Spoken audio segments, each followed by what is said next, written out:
Mm-hmm. Oh, I need to check. Greetings, everyone. Nate the Nerdarch here from Nerdarchy, for Nerds by Nerds. With me, I have Nerdarchist Dave, and we're going to be talking about the D&D Beyond beta, as well as the announcement of D&D Localized with different translations and stuff. And we're also going to be having a discussion on the Mystics. So we're going to be taking Q&A on the Mystics, and that will be the start of it. So hopefully everything is actually live. Yeah, we're good to go. All right, great. This is going to be an action-packed episode. So one of the things I was thinking about too is we could do a screen share and go right into D&D Beyond and take a look and poke around with you guys. I don't know how many people signed up. I don't know how many people they're letting into the beta. You know, if in fact anyone can get in, then there's no limit. There's like, it's just just rolling it out in stages. So we'll see about that. Enigma, hey guys, what's going on, brother? Frigginator's in there. Made it before the email. Yeah, I also always try and post up on Facebook like a half hour before we start as well to try and get the word out. Chad, what's happening, my brother? Says, sup, nerds? Oh, going right into the questions, Tago, not even messing around. Do you guys think Soul Knife should get an extra attack at level 5? That's no question. No, and here's why. The Soul Knife has the dual weapons, and he can always make an extra attack when he takes the attack action. So he basically is already going to get an attack, and if you want to make that a better attack, you're going to have to do things like take 2-weapon fighting, the feat. Sadly, you don't get fighting style. I mean, I feel like it should be baked in, but I think the bonuses that you can just pay for psionic bonuses kind of augments that, so it's fine.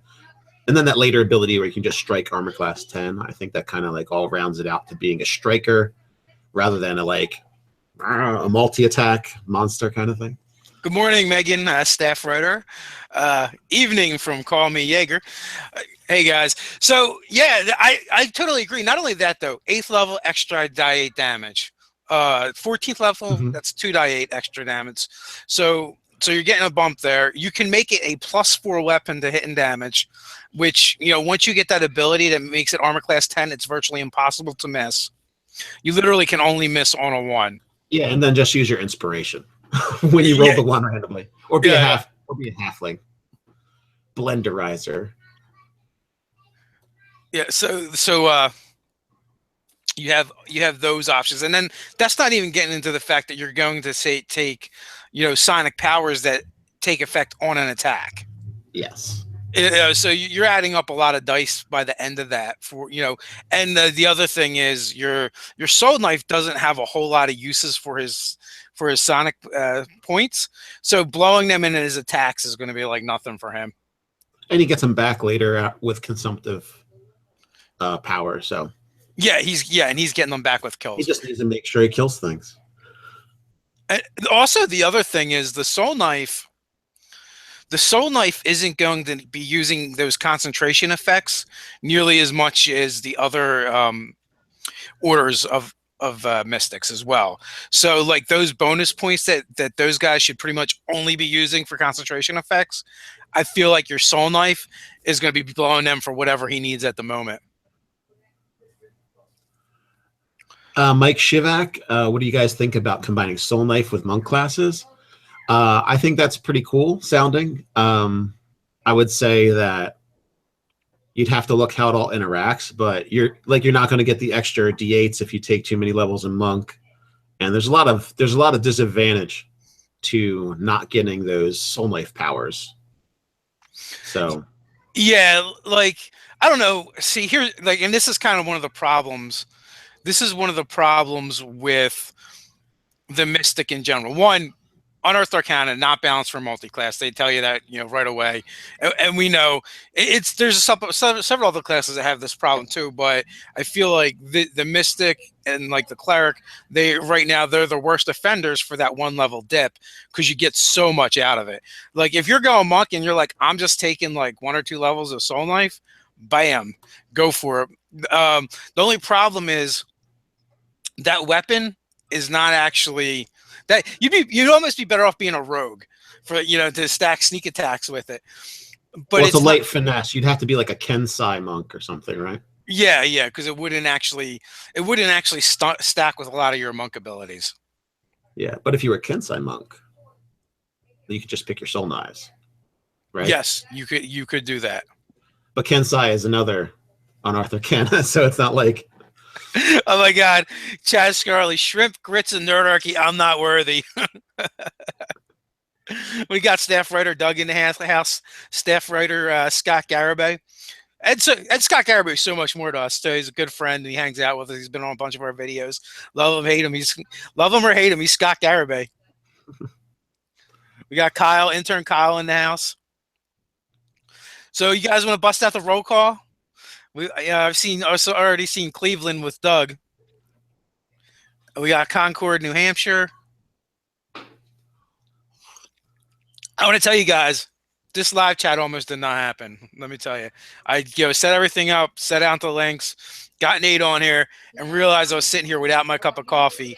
And I was like, no way. The calamity, the cacophony of noises I heard as he threw off everything to run upstairs to get the coffee is very important. Oh, my favorite part of Ohio, the butt crack. We have New York City. Nice. Philip, you're not far from us, brother. When we do something live, you're going to have to come hang out. No excuses. Utah's a little bit further, and Finland is like another world. But that's awesome that you're here. Syracuse, New York. That's another one that's pretty far, but it's closer than Finland or Utah. We got Washington State, and we got Scott Garibay will be right back. Like we would know you'd left. Quebec, Canada in the house. He was returning your... right back. Okay, I got you. Canada, Belgium, California, West Virginia, more California, and someone did not turn off their phone.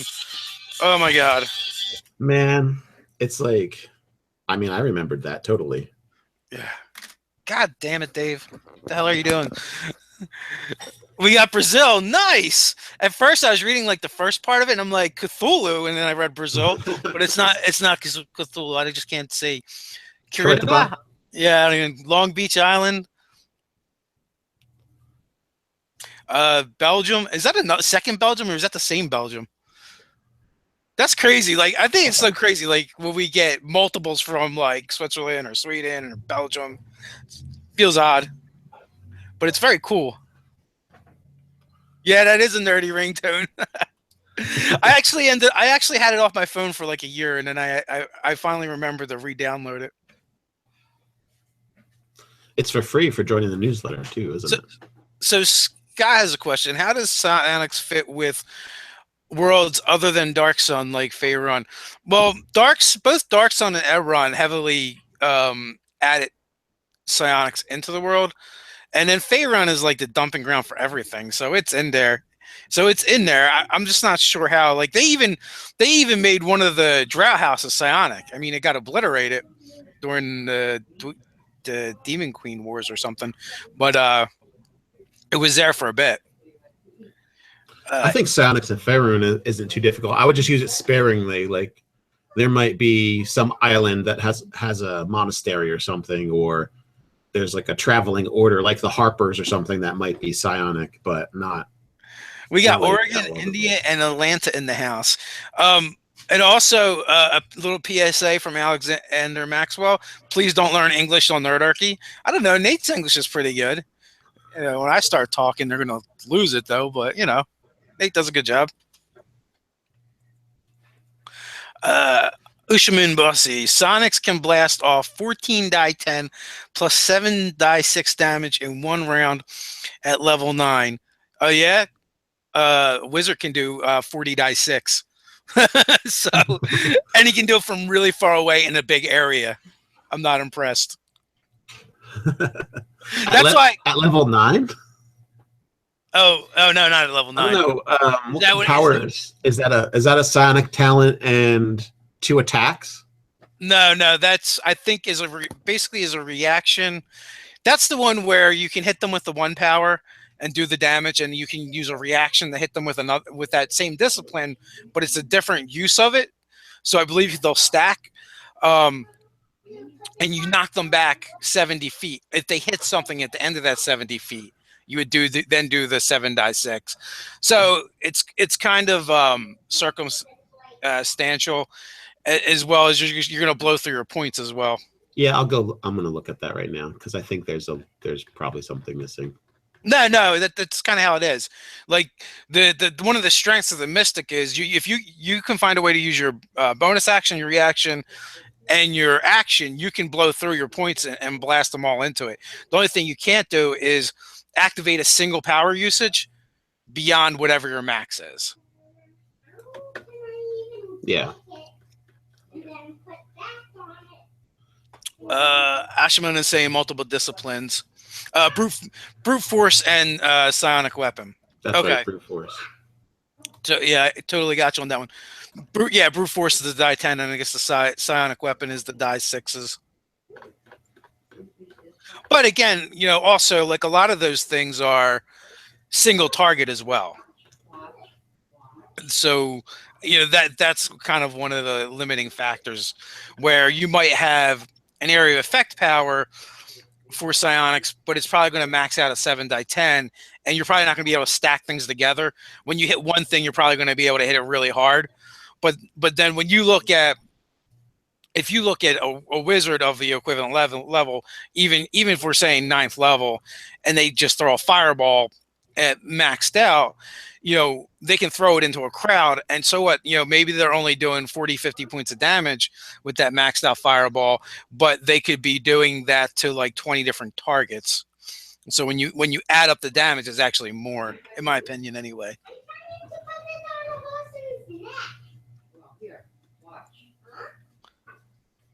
So I guess like one of the main reasons we're doing Mystics today too is because, well, Nate was not able to make it for our chat. So why don't you just go over what you would have said if you were there in the video with us? Just pretend Ted's here too. Oh, okay. That's how we'll do it. I figured I was just going to field questions as I came up. Well, anyway, as far as the Mystic class, I really enjoyed the flavor text for everything, and the Mystic quirks were one of my favorite parts of the favorite bits. Hold on just a second, because they're talking and they know they're not supposed to. Nate's gonna have to whoop some ass now, I think. He's gonna get out. He's gonna get out his goblin beater. And lay down the law. You're back. All right. I was just explaining to everyone what you're doing. Yeah, so the Mystic quirks, like never cutting your hair or refusing to wear specific colors, or just being, eating water, drinking water and eating raw vegetables. I think that's all pretty cool, like flavor things, and it kind of shows you that offset mind that it takes to become a mystic, or the things that happen to you because you're down that road. Because I know they wanted to give it kind of that otherworldly kind of Cthulhian feel. Like you're not a straight edge if you're a mystic. Something's up with your mind. And I like the psionic limit, the psi limit points. It basically gives you, the idea that you can have like a low level power that is easy to activate and doesn't cost a lot, but within that same power, it has different abilities rather than just the fireball example or the magic missile example in wizards, where you can just have that stackable effect that just keeps, we're just adding more damage and adding more damage. The disciplines really show that, as you progress, you elevate your understanding and your abilities within that specific discipline. So I think that's really cool. The bonus disciplines for the classes that, the different mystic paths that are not Soul Knife. I think Soul Knife's the only one that doesn't get it. I think that's appropriate because the Soul Knife's powers, they had to stack a lot in there.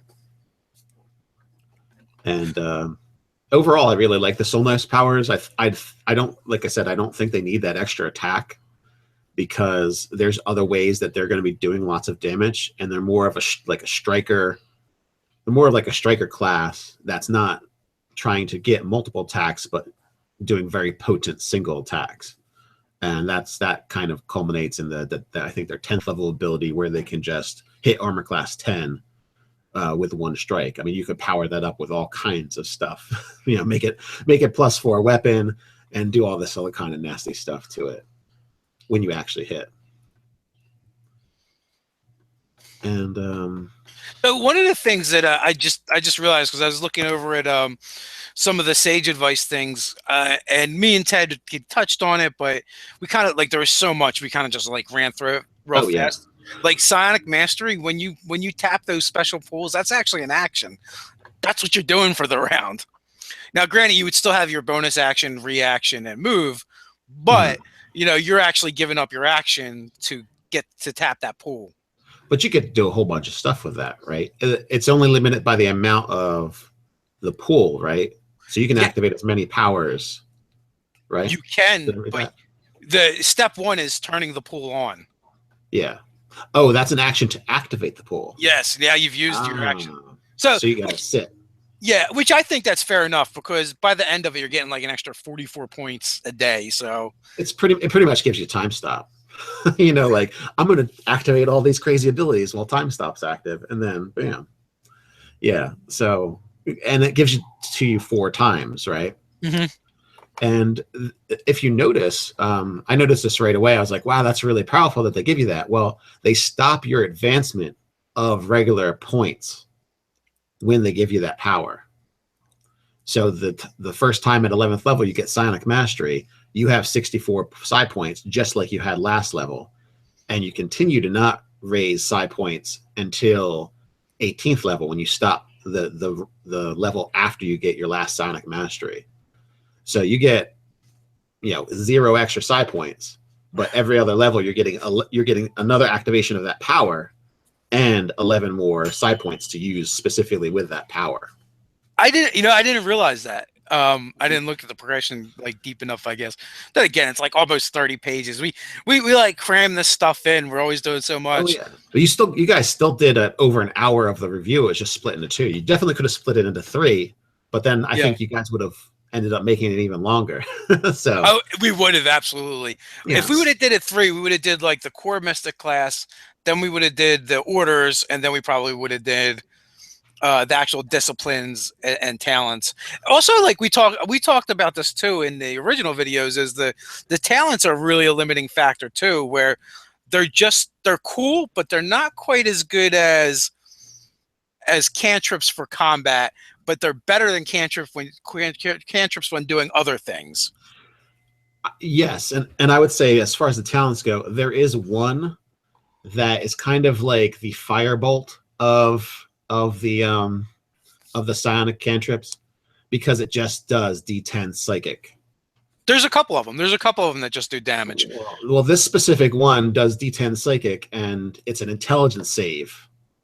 Oh yeah. Well, yeah. So that's pretty brutal, because they're all saves. That's the thing with the talents for Mystic, is all the damage ones are save or nothing. Yes. So that's why I've said that's kind of harsh, because you can go for rounds if you're just relying on talents without actually doing any damage in combat. Yes, but I think most people are going to do poorly unless they're wizards. They're going to be failing their intelligence save against yeah. Well, I mean, that's equivalent level. That's always the thing, picking the right person. Malik SR, hey Nerdarchy, community curious. Is there a D&D Beyond software option for 2nd edition? Dude, let's see. I have it. It's discs, and I have it somewhere. I don't know if I'll be able to find it, but I actually have it in my desk right here somewheres. What's this? Like an Amazon product? Well, okay, so here's this. Here's the Dragon magazines and stuff. 250 Dragon magazines that I have, but there's something. I got something else around here too. I mean, it's on discs, for the love of God. When's the last time I put a disc into a computer for something? But that is funny that you asked that. I don't know what's funnier, that you asked it or that I actually have that stuff laying around here. Yeah, so it's out there. If you look for it, you could possibly find it and implement it if you're playing second edition.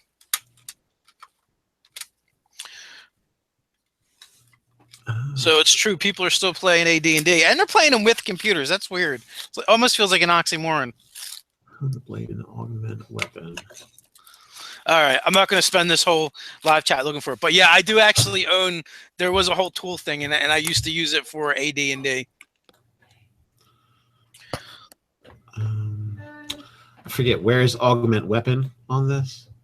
Augment is that just one of the powers? Augment weapon, it's probably under one of the disciplines. It's probably like a specific one itself. Okay. LO thanks. Just invited second edition group.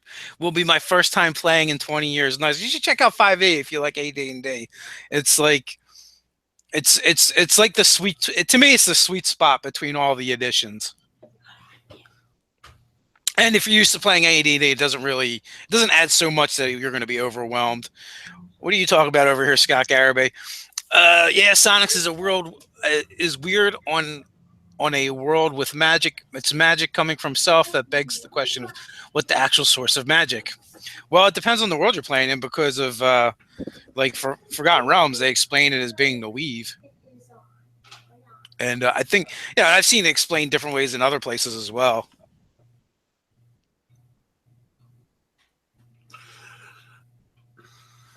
Yeah, I've explained it as, just a different, basically like you're your spell book in a way. I know I did like psychic circuitry when I was explaining for 5th edition when I was doing my own psionic class, and basically it was the same type of activation that you'd go through. It was like you were the somatic and the components and everything for a lot of the spells. Yeah. Oh man. I don't know how you say this guy's name, but all yous are making me talk like New Jerseyans, yo. I don't know what's a New Jerseyan talk like. I don't know what you guys are talking about. Erados, do you think the final version of Mystic will be printed in the Dark Sun book along with a Thri-Kreen playable race? I'd like to see that Dark Sun book. And I think Psionics would be the perfect place to just put it in rather than make a standalone supplement of it. Similar to how, they included a lot of archetypes and origins in the Sword Coast Adventures, but they also included a whole bunch of other stuff in it as well. So they could easily do a campaign setting and then tack on the Mystic and any type of playable races within that campaign setting, as well as archetypes like Defiler and other things.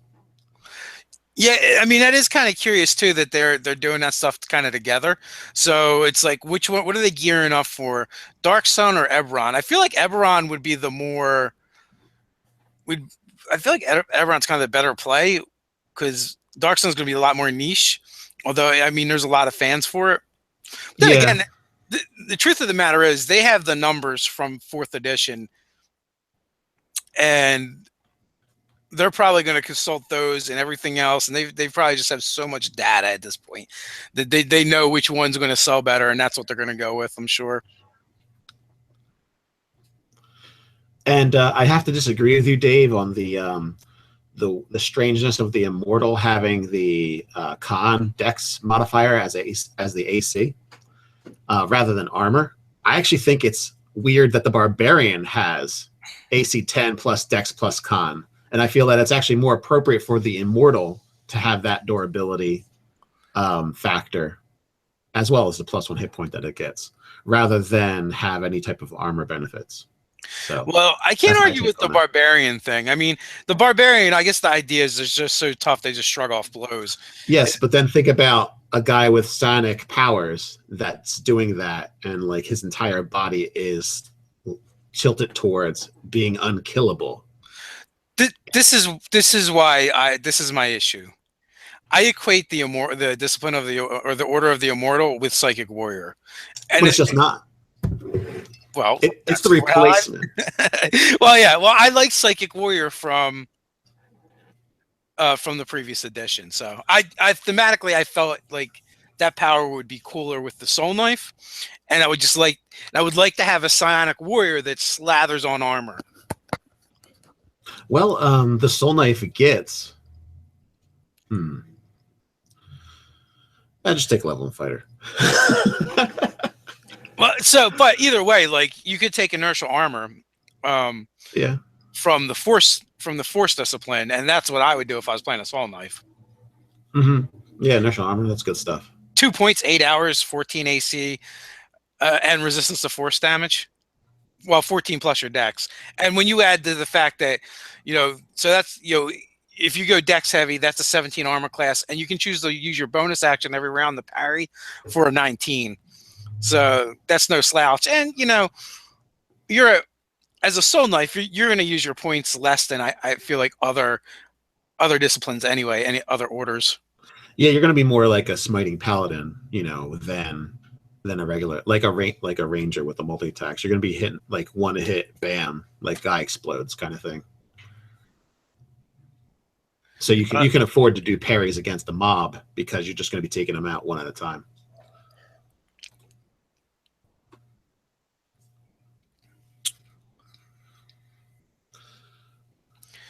I've lost the chat. It's gone so far now. Okay. Well, I'm just going to start where at the bottom is. Okay. Then what? Okay. Now I'm going to 042 decoy. Then what do you think the AC bonus should be on a barbarian? I think they've got resistance to almost every damage, especially if you take the bear totem. I think they should just be able to wear armor.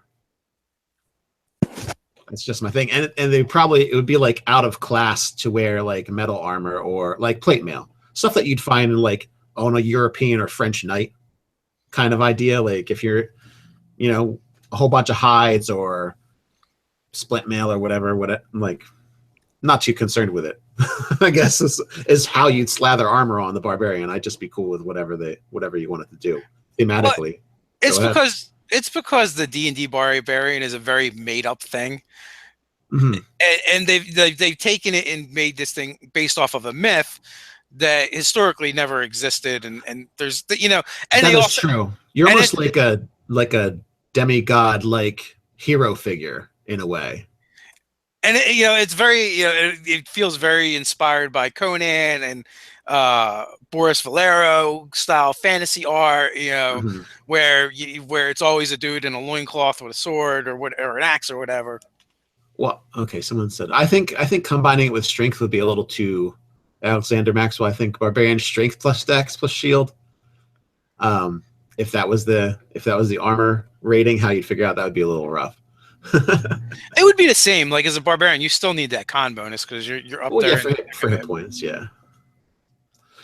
Let's see.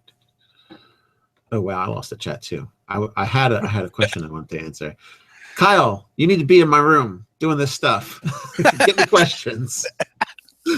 Stat. Yeah.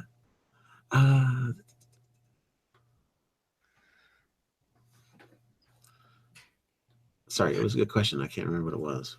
You will never find it now. Just know that it was good. I noticed too that we also have hey, happy chap 84. We also have Nerdarchy Ryan in the chat as well. We got a full house, man. We got we got 3 staff writers. We got a Nerdarchy in there. Okay, Doug asked, which discipline / path stands out most to you and myself, and like which one inspires you the most to want to play? What do you think, Dave? I'm going to actually go a little off kilter here, and I'm kind of digging the Wu Gen. Although I really don't want to play them like the way they're kind of flavored. I want to play like a pyrokineticist, and I think Wu Gen's the way to go. I gotta agree. The mastery of all the element stuff, I want to do it really bad. Yeah, I don't know if I want to master them all, but there's definitely some ones you could. It would be really cool. Or if you wanted to build like some kind of bender type character, that would be kind of cool. I think the Wu Gen kind of does that. What else?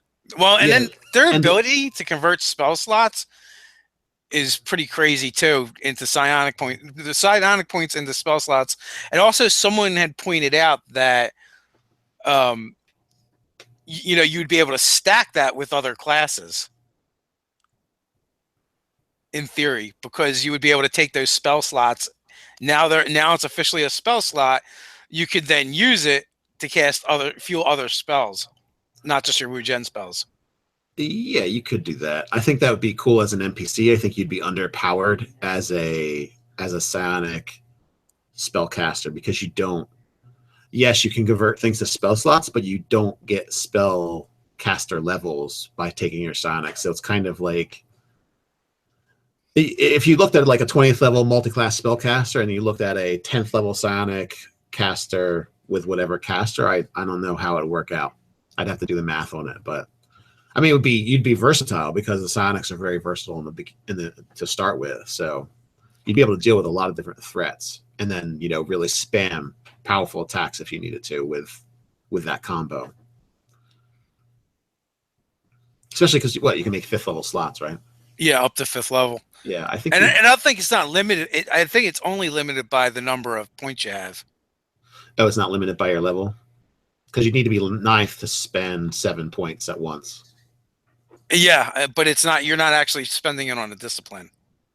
You're creating spell slots. It's different. So that's true. So if you want to now, I think that the real limiting factor is the fact that you can't go the other way. I don't think you can turn spell slots back into psi points. Now, if you could do that, then it might get a little crazy because there would be a lot of stuff you could do. Hey, Comic Book University, Professor Bill, I miss Wu Gen from Oriental Adventures book in AD&D. I don't think we can say that anymore. Carrying the scrolls and flinging shurikens with my magic missiles. You know what though? That was like one of my favorite covers. The samurai on the Wu lion or the Fu lion was pretty awesome. You must observe your psi limit when spending psi points to create a spell slot. Bam. Okay. Rules. Lawyered. Rules. Lawyered. Bam. Yeah. So that's a lot. I definitely want to see some of these guys in action. And the Immortal's the other one I would really like to play. I mean, Soul Knife is like 3rd place. Hey, in the chat, guys, how many of you guys signed up for D&D Beyond? Are you guys in the beta? I actually have it open. And I thought, I don't know if it's something that you had, like they're only taking a certain number of people into it or what the deal is. But I figured at some point, one of the things we could do is we could do a screen share and open it up. Yeah, it's junk so far. Right now, it's just a database, and it's not even. There's certain things that aren't in there yet. Only the things that are in SRD.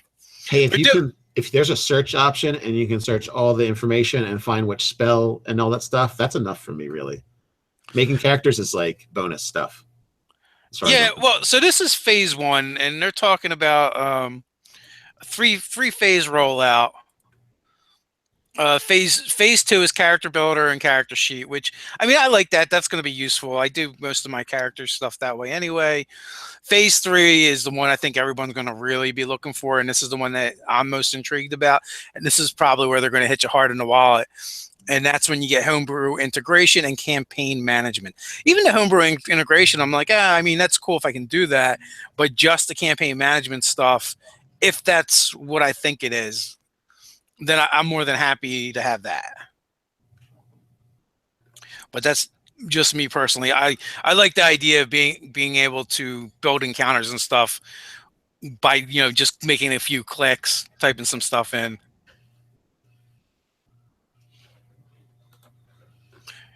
Someone said you need a Twitch. Yeah, they make you sign in with Twitch in order to use it.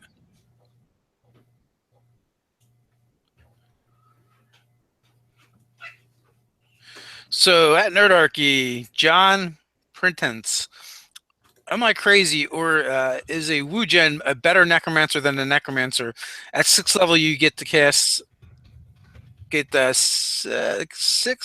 six casts of animate dead at 3rd level per day, and by 10th level, you get 9 casts at 5th level. I say Wu Gen is a better everything. Yeah, I don't actually know how that maths out. I didn't take a look.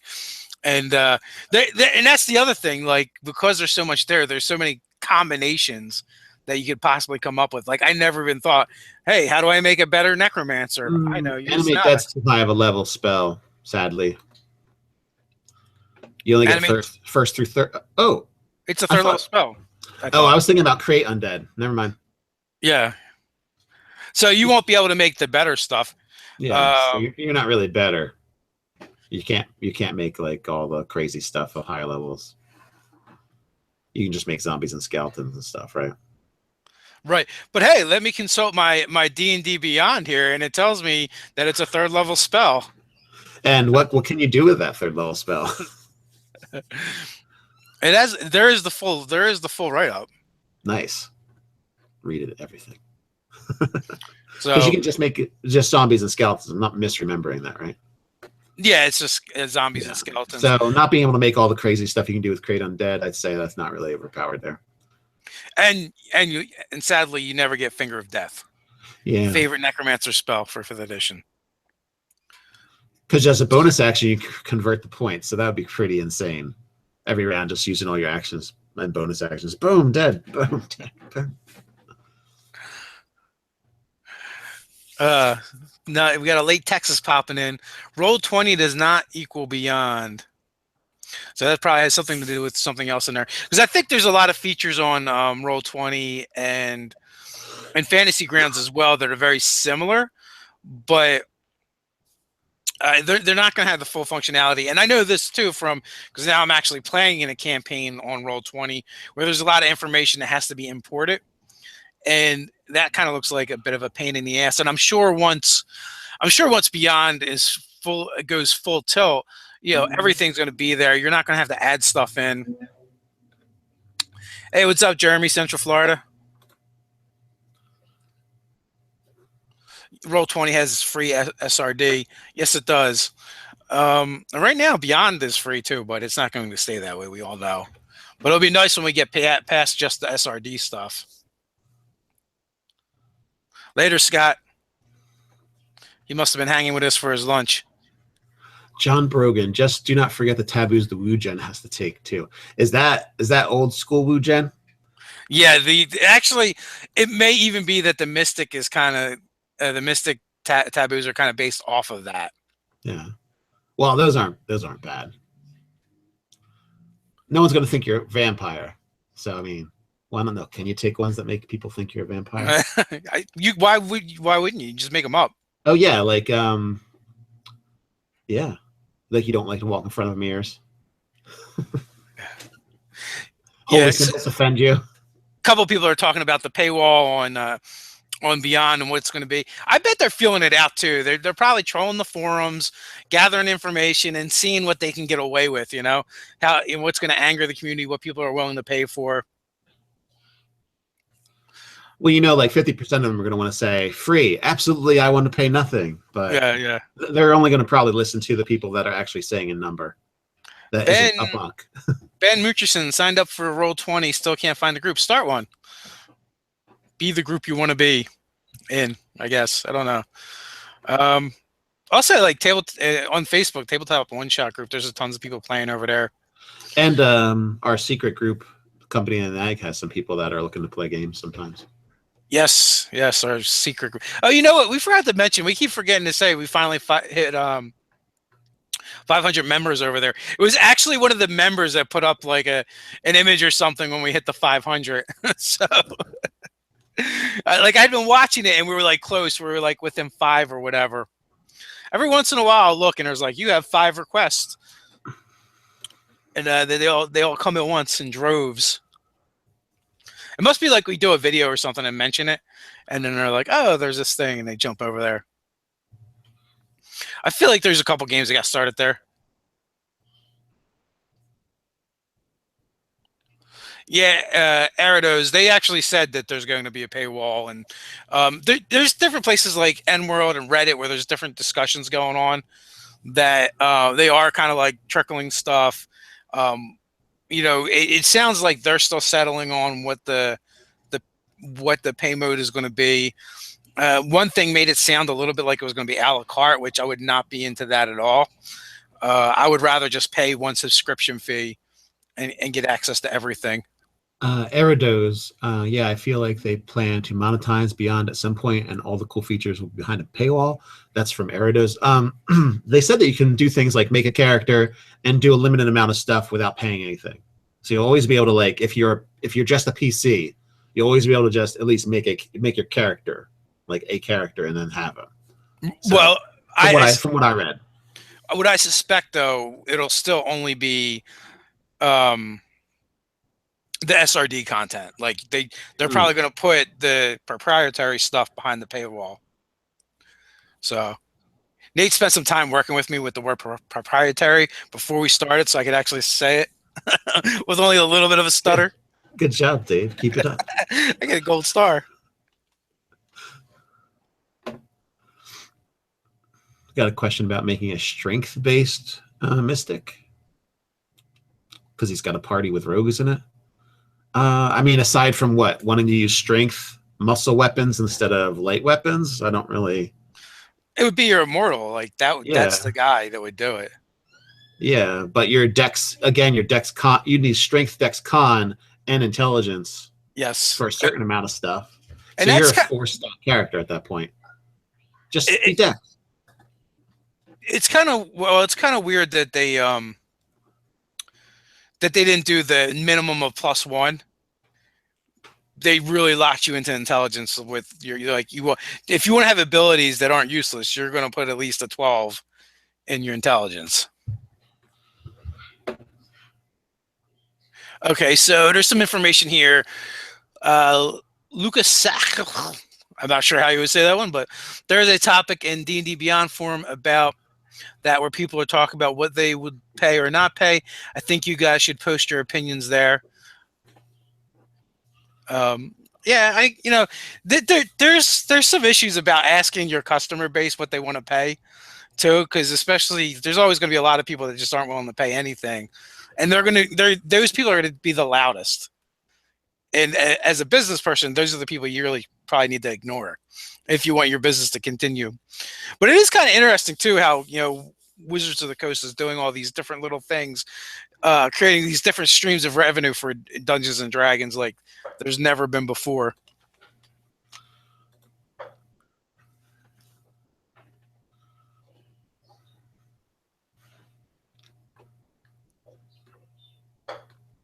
Yeah, I have to agree with mini terrain domains.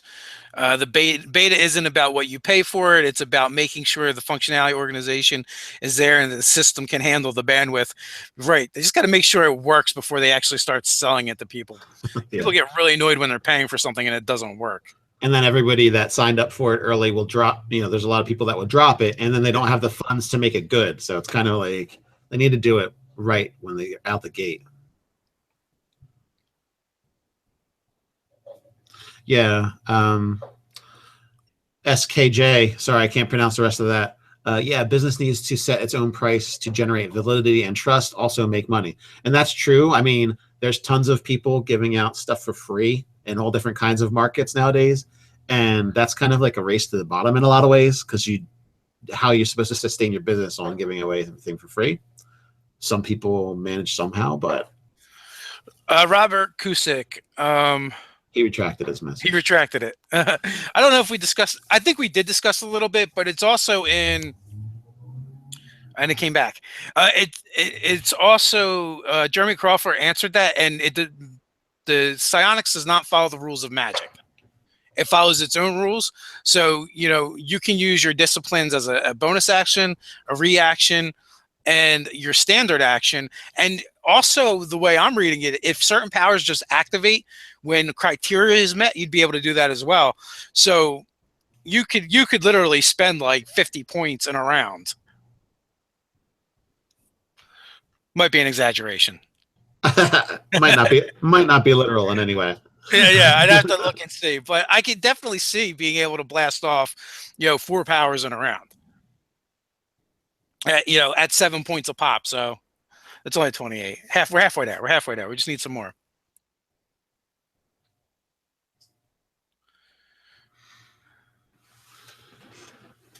Kyle wants to know if we explained enough of the localized product and what that is? We haven't even touched that yet. So that was just Well, like we got 15 minutes left. So that was a cool blurb that came up, and it's only going to take about 15 seconds to explain that. But no, it's for us in the US, it's like, because it doesn't affect us. But for you guys that are overseas, it sounds like it's going to be a really good deal, because it looks like you're going to get more of the official products translated into other languages, and it looks like there's going to be more availability. So, I know I kind of flippantly say, but honestly, I'm actually very happy about this, because it means it's going to grow the hobby, and more people are going to get Dungeons and Dragons into their hands, into their native language. So it's going to make it easier for them to learn and get involved with the hobby, which is awesome. So that's what that is in a nutshell. And for Watts, it's just about going into different markets and expanding.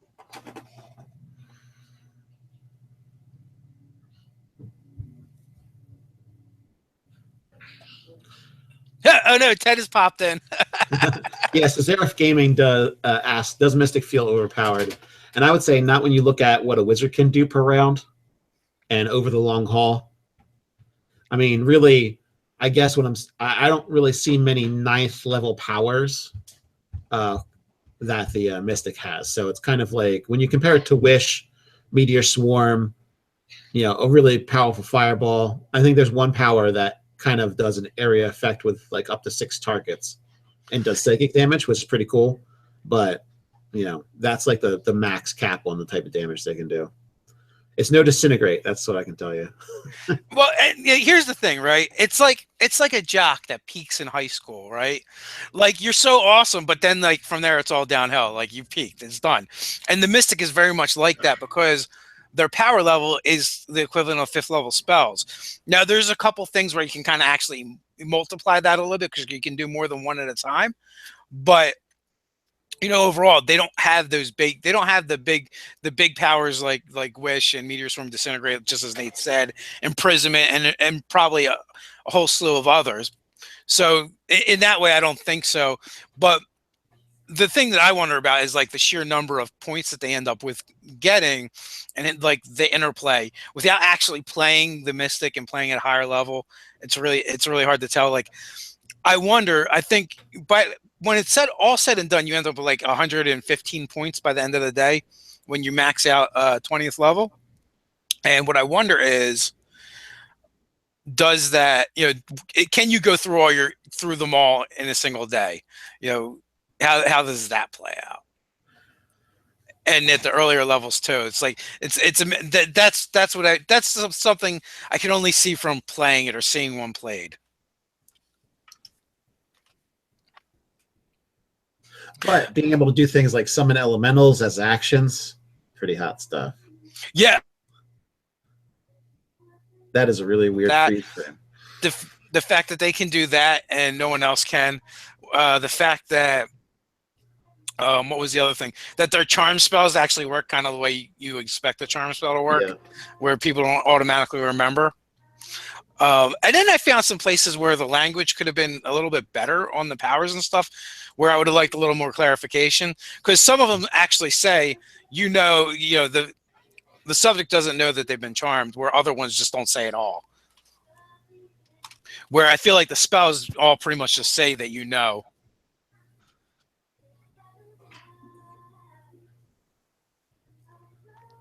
Peter Baldry, I thought oh no, I'm looking wrong person. Good old gamer. I thought Kyle was in charge of the coffee. Well, he found he did not fill my cup before we got started today. Nor did he send a text message. Nor did he send a text message. Oh, Steve Waterman, shots fired. Kyle, you need a beard first. I don't know if Kyle can grow a beard. He's got one of his faces that looks like he might not be able to. Very youthful looking. Although he is very youthful too. That helps as well, I suppose. Yeah, I didn't have much beard to speak of when I was 20, so. Celt 006 charm spell question. If the caster is hidden, does the subject know that they were charmed but don't know by who? I would say yes. I mean, that makes sense to me if they don't actually know you're there. I think they always know magic was used on them. like that they have been abused with some form of magic, but I don't think they know like where you're standing if you know. Yeah. I'd have to go look at it again. I'm starting to feel a little bad for Kyle because not only do we pick on him, now the community likes to pick on him too. All right, don't scare away the intern. Yeah, wait till we line up a spare. Is there a middle finger emoji? That's right. Kyle can handle himself, at least with text messages. Oh, Nightcrawl. Any gaming with Nate is? Oh, wait a minute. Is gaming with Nate still happening? Any news on that? Yes, gaming with Nate is still happening. I'm gathering everybody together. So I've got a list of email people. So I'd like to start in April. I just need to get enough people for some games together. I was just reading a comment from staff writer Megan. Get one of those strap-on Gandalf beards. At first I was like, wait a minute, where's this going? This is a family show, folks. With the hat. With the hat. Yeah. So, you want to do your pitch? Oh yeah. So this they've asked. Right. So basically, I am wanting to get together several groups for online gaming with me, and it would be pay to play. And I'm looking at groups of 5. Like if you get everybody together, it's $20 a piece per game, and it's going to be about 3 or 4 hours per game. And they'd be live streamed unless you request them not to be live streamed. So that's the part on that. I mean, if I get the whole group doesn't want it to be live streamed, then I'll accept that as the way it'll go. And I want to do some long quests that are going to be a year. I've already got something set up, so I'm just getting those slots filled. I'd also like to do a whole bunch of real quick, like 3 to 4 session ones or 6-month ones, and how many times we'd like to meet. That's all can be decided by the group. So. And the time available. He also asked about how do he put an application in. Just send an email, subject line gaming with Nerdarchy or gaming with Nate to nerdarchy@gmail.com, and Nate will get back to you.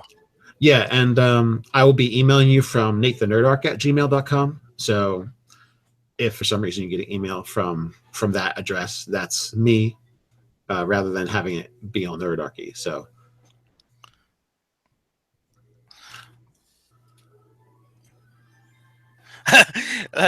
Large Bud Gaming, boo to shy gamers, always stream. Oh no, we have a convert from Scott Garraby, I think.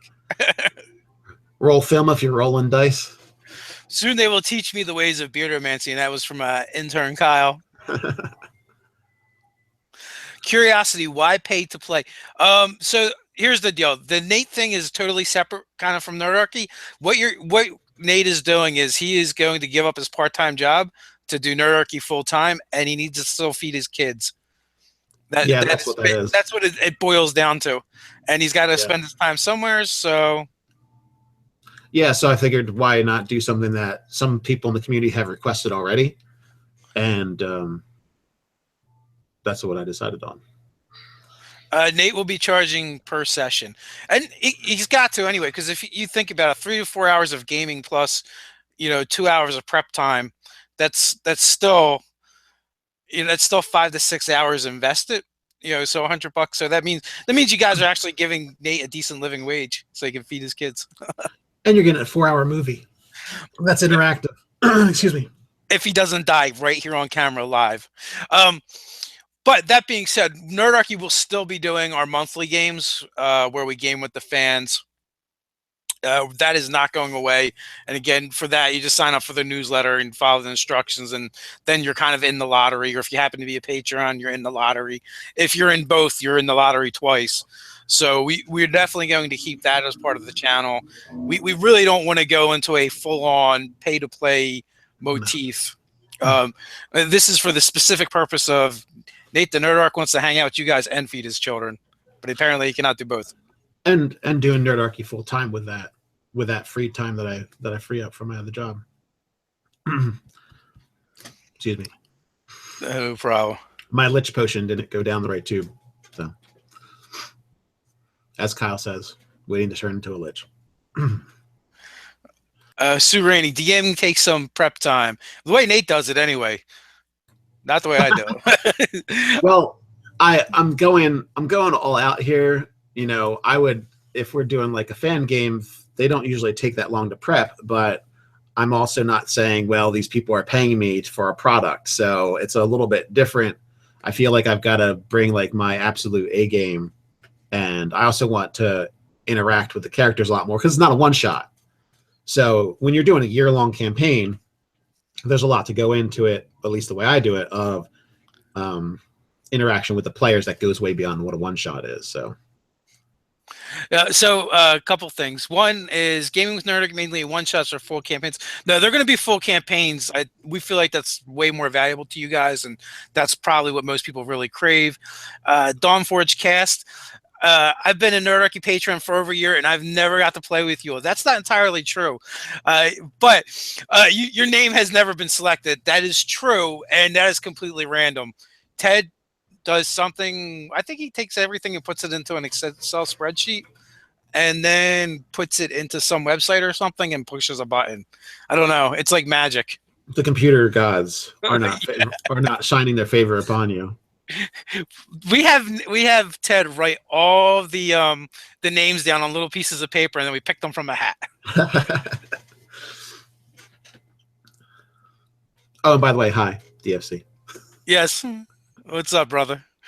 I don't know if that we didn't think you were being snarky. So unless you're talking to someone else in the chat and I missed something. Yes, Andrew is in the house. RN Jesus requires a better sacrifices. What are we sacrificing for? Are we sacrificing so Kyle can get a beard? Is that what we're doing here? It might actually take that. I think the chat has gone astray with their own conversation that we're not. Yeah, they usually we're not privy to. They're like, you guys just go do your thing, and we're gonna do our thing. That's kind of how that works. So do we have it? Nerd Lives Matter. Do we have anything you guys want to say before we sign off? Because we're getting close to that time. I think I have to go to the school and pick up fundraiser stuff for my kids. And I hate the school fundraisers. They drive me nuts. But my wife and kids insist on doing them. Let's see. David Nate, how do you feel about the EE players compendium spells and such aren't in the... I didn't notice they weren't in there yet. Love to reload live. Wanted to know about the D&D Beyond because the what is it, Prince of Apocalypse? Elemental Evil. Yeah, Elemental Evil options. They're not in there yet, which I don't know why they're not. Since it's, is the Skag in there? I don't know.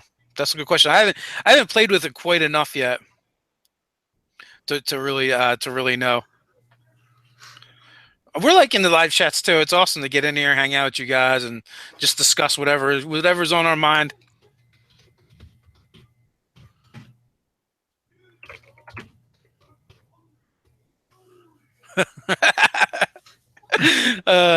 Andrew trolling us a little bit. It's all good, brother. Thanks for stopping by. Yeah, thanks for the well wishes. Someone did actually answer. Only the SRD stuff's in there right now, and that's probably just a matter of. I imagine that has more to do with just the amount of work going into it, and the other things are just aren't our priorities yet. I would think, though, the full version is going to have all that stuff in there. They're going to need it.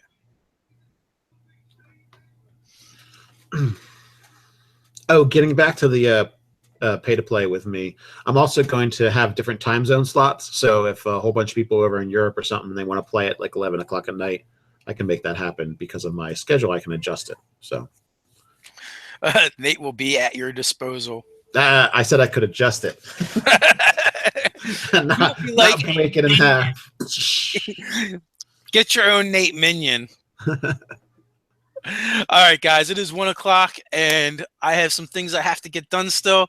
But as always, we will be back again tomorrow. Tomorrow, we're going to be talking with Chad Walker from Cryptomancer, and he's going to tell us about that RPG. It's a mishmash of hacking and fantasy RPGs. So you guys have a great day. And so until next time, stay nerdy.